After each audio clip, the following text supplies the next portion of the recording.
Hello everyone, welcome to being teacher. I hope आप सभी लोग बहुत अच्छे होंगे।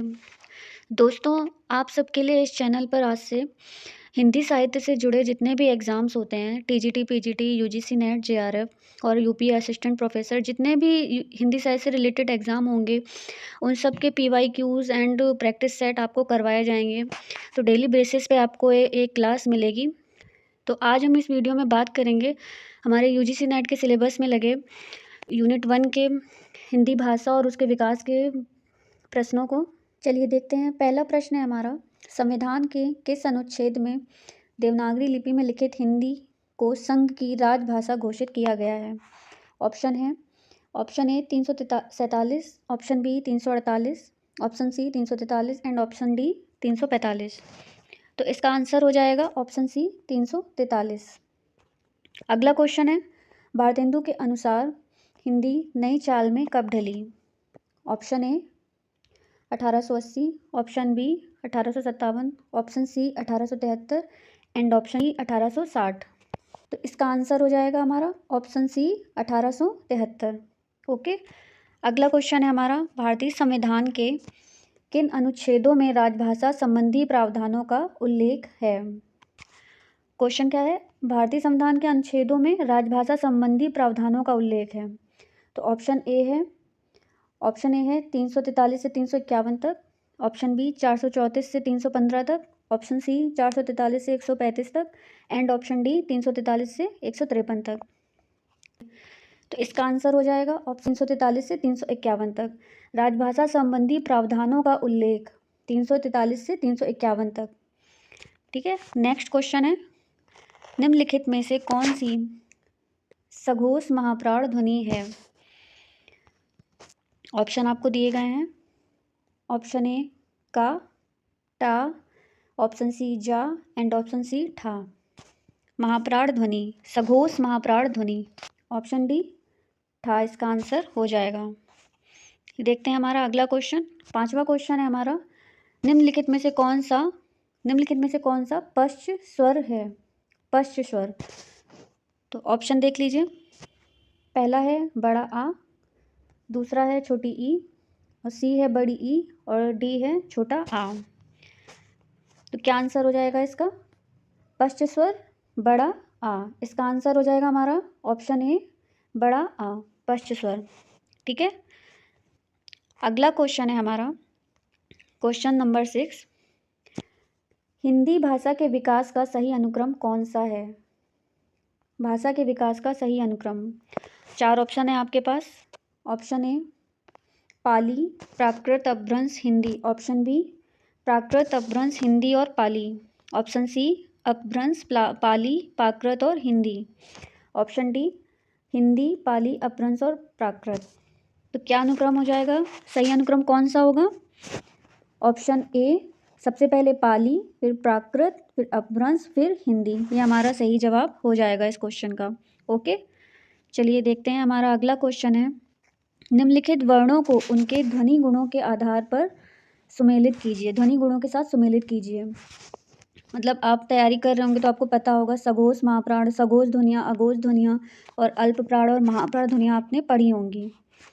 तो ये ऑप्शन दिए गए हैं ए, बी, सी और डी, और यहाँ पे ध्वनियों के नाम दिए गए हैं। तो का कौन सी ध्वनि होती है? तो इसका का हमारी होती है, इसका अगला इधर पे है ऑप्शन हमारा, का हमारी होती है अघोष अल्प प्राण। का कौन सी ध्वनि होती है? अघोष अल्प प्राण। और खा कौन सी होती है? खा हमारी होती है, खा हो जाएगा हमारा अघोष महाप्राण। और गा कौन सी ध्वनि होती है? गा होती है हमारी सघोष अल्प प्राण। और अगला कौन सा है? डी घा। घा हमारी कौन सी ध्वनि होती है?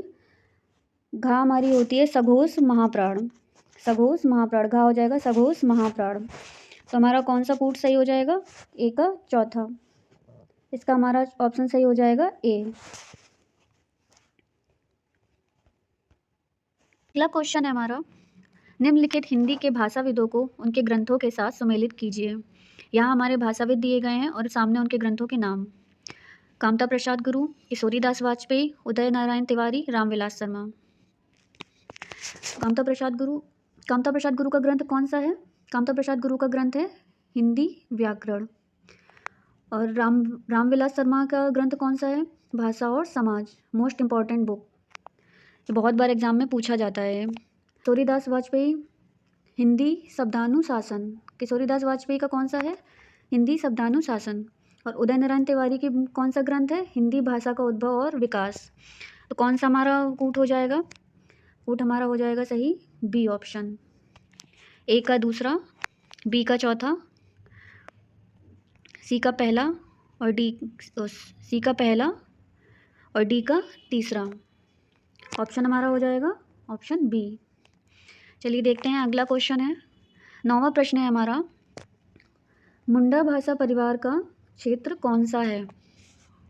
मुंडा भाषा परिवार का क्षेत्र कौन सा है?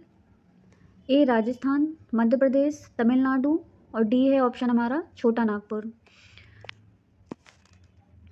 कौन सा ऑप्शन हो जाएगा हमारा सही? मुंडा भाषा परिवार का क्षेत्र कौन सा है? इसका ऑप्शन हो जाएगा, इसका आंसर हो जाएगा ऑप्शन डी। और इन भाषाओं के क्षेत्र देख लेते हैं। तमिलनाडु है हमारा, तमिलनाडु में द्रविड़ भाषा का क्षेत्र है। और जो मध्य प्रदेश है हमारा वो पूर्वी हिंदी भाषा का क्षेत्र है। और राजस्थान में राजस्थानी भाषा क्षेत्र है। तो इसका ऑप्शन क्या हो जाएगा? मुंडा भाषा का कौन सा क्षेत्र है? इसका ऑप्शन हो जाएगा, आंसर हो जाएगा हमारा ऑप्शन डी। ओके, 10वां प्रश्न है, सुमेलित कीजिए। ये हमारी ध्वनियाँ दी गई हैं और सामने वर्ग दिए गए हैं, उनको सुमेलित करना है।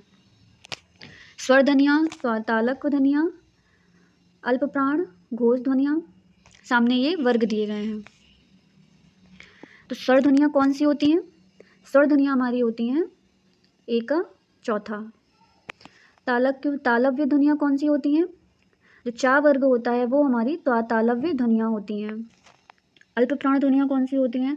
अल्प प्राण ध्वनियाँ होती हैं जिनमें कम वायु और कम ऊर्जा लगती है बोलने में और कम श्वास का प्रयोग होता है, वो हमारी होती हैं अल्प प्राण ध्वनियाँ। कौन सा हो जाएगा? सी का तीसरा। और घोष ध्वनियाँ कौन सी होती हैं? घोष ध्वनियाँ हमारा हो जाएगा दूसरा, खा, था, फा, भा वाला वर्ग। ओके, तो ऑप्शन हमारा कौन सा हो जाएगा? इसमें हमारा ऑप्शन हो जाएगा, आंसर हो जाएगा ऑप्शन डी। इसका आंसर हो जाएगा ऑप्शन डी। ओके, देखते हैं हमारा अगला प्रश्न। इन बोलियों को उनके बोली क्षेत्र से सुमेलित कीजिए। ब्रजभाषा, भोजपुरी, मैथिली और अवधी। यहाँ 4 भाषाएं दी गई हैं और 5 ऑप्शन दिए गए हैं। हमें मैच कराना है उनके बोली क्षेत्रों से, भाषाओं को उनके बोली क्षेत्र से मैच कराना है।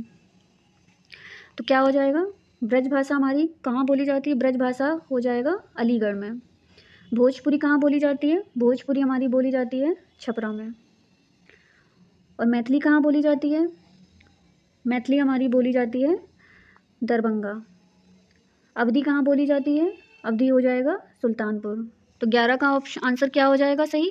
ऑप्शन बी, ए का चौथा, बी का पहला, सी का पांचवा और डी का दूसरा।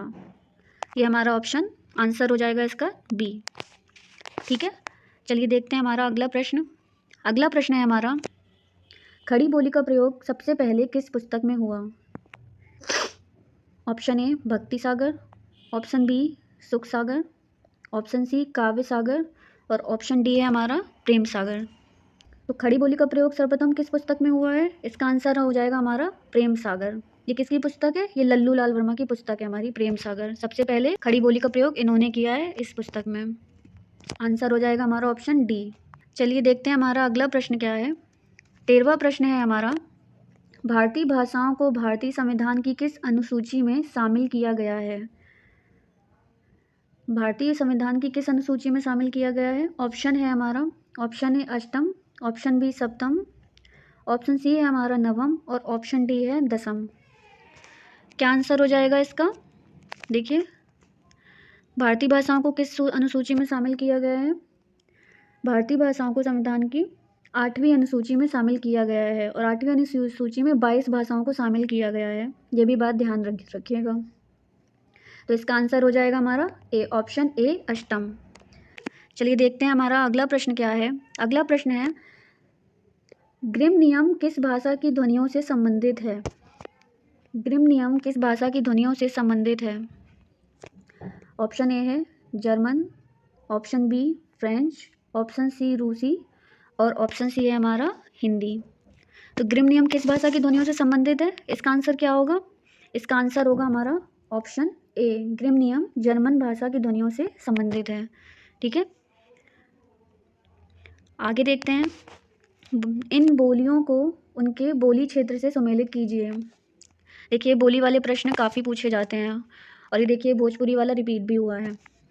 देखते हैं, बांगरू, भोजपुरी, कुमाऊनी और खड़ी बोली। यहाँ भी 4 क्षेत्र, 4 बोलियाँ दी गई हैं और यहाँ 5 क्षेत्र दिए गए हैं, इन्हें सुमेलित करना है। तो क्या हो जाएगा? भोजपुरी का तो छपरा हो जाएगा। भोजपुरी कहाँ पर होती है? बस छपरा भी पहला क्वेश्चन हमने सॉल्व किया है अभी। और कुमाऊनी कहाँ पे हो जाएगा? कुमाऊनी सी का हो जाएगा 3 अल्मोड़ा। बांगरू ए का हो जाएगा रोहतक।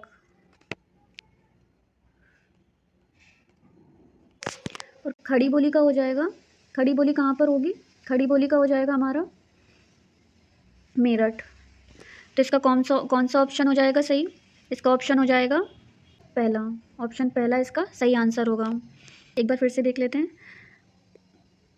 बांगरू हो जाएगा रोहतक, भोजपुरी छपरा, कुमाऊनी अल्मोड़ा और खड़ी बोली हमारा मेरठ। ऑप्शन हमारा ए, ऑप्शन हो जाएगा ए। 15वें का आंसर होगा हमारा ऑप्शन ए। ठीक है, देखते हैं अगला क्वेश्चन। नागरी लिपि का विकास किस लिपि से हुआ है? 16वां क्वेश्चन है हमारा, नागरी लिपि का विकास किस लिपि से हुआ है? ऑप्शन है हमारे खरोष्टी, ऑप्शन ए है Kharosthi, option B Brahmi, option B Brahmi, option C नाग लिपि, ऑप्शन डी हिब्रू लिपि। तो नागरी लिपि का विकास किस लिपि से हुआ है? तो इसका आंसर हो जाएगा हमारा नागरी लिपि का विकास ब्राह्मी लिपि से हुआ है। ऑप्शन बी इसका आंसर हो जाएगा। 16वें का आंसर हो जाएगा ऑप्शन बी। ठीक है, चलिए देखते हैं हमारा अगला प्रश्न।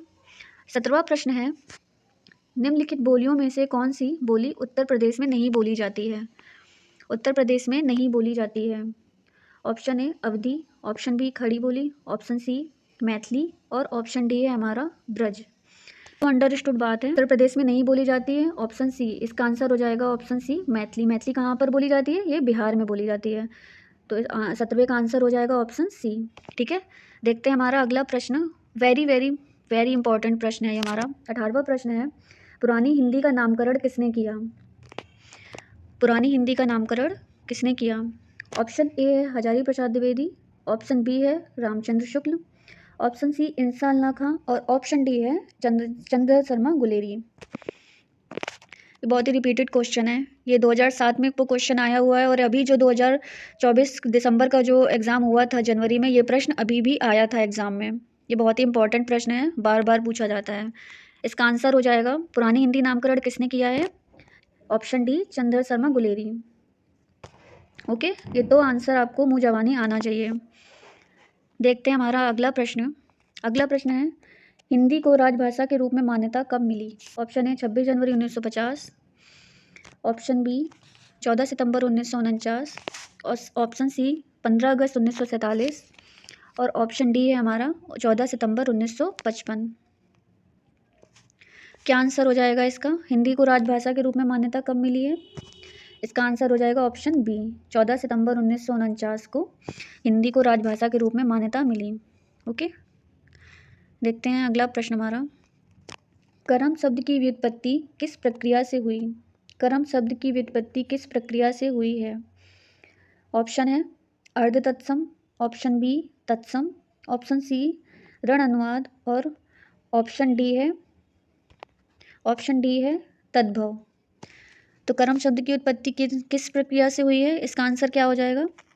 इसका आंसर हो जाएगा ऑप्शन ए अर्ध तत्सम। कर्म शब्द की उत्पत्ति अर्ध तत्सम से हुई है।